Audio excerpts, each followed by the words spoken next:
Since 1776, 1.4% of all female Americans have ever served in the armed services, compared to 13.4% of all male Americans. The Second World War lasted from 1939 to 1945, and hundreds of movies and books have been made and written about different aspects of the war. The Air Force is a branch that is favored in films because of the death-defying aerial feats of bravery and skill. Usually we see romanticized stories about flyboys, but what about fly girls? Women that were in combat and military are a reality, despite the low expectations from their male counterparts.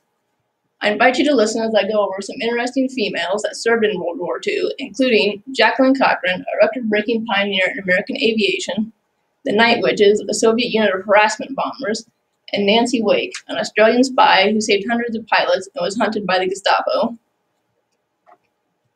According to Wings Across America, Jacqueline Cochran holds more international speed, distance, and altitude records than any other pilot, male or female.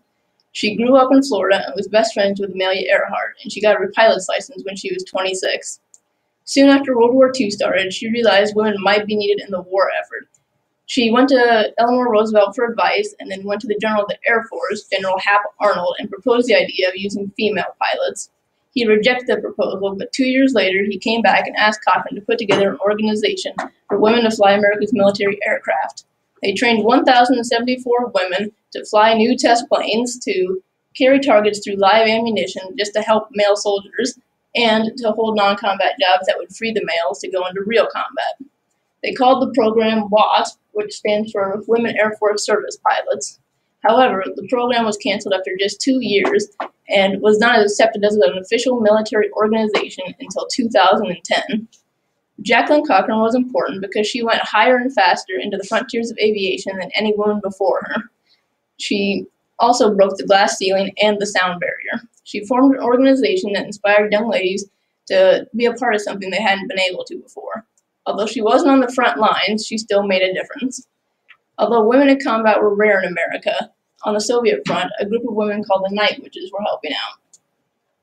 The 588th Regiment was a unit of Russian women founded by Marina Raskova, and whose military contributions are documented on the website seizethesky.com.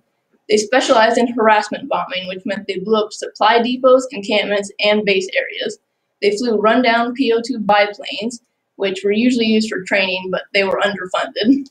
Their signature tactic was to sneak up on the Germans by flying in, cutting their engines, gliding towards their target, dropping their bombs, restarting their engines, and then flying away. The only warning the Germans would have was the wind whistling through their wing bracing wires, but by then it would be too late.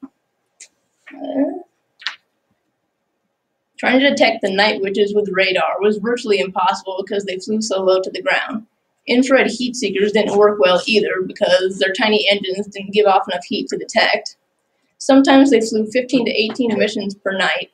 The Germans feared them and gave the nickname Night Witches because they could sneak up on them so easily. This tough group of women was formed under Stalin's command to do so, and after their successes, 2 more regiments of women were formed to fly combat missions. And although female pilots get more attention for their bravery, women that served on the ground deserve to be commemorated too. Nancy Wake was an Australian who served as a special operations agent during the later part of World War II. According to Digger History, a military account of Australia's armed services, she became a guerrilla fighter in the French resistance and was one of the Allies' most decorated servicewomen by the end of the war.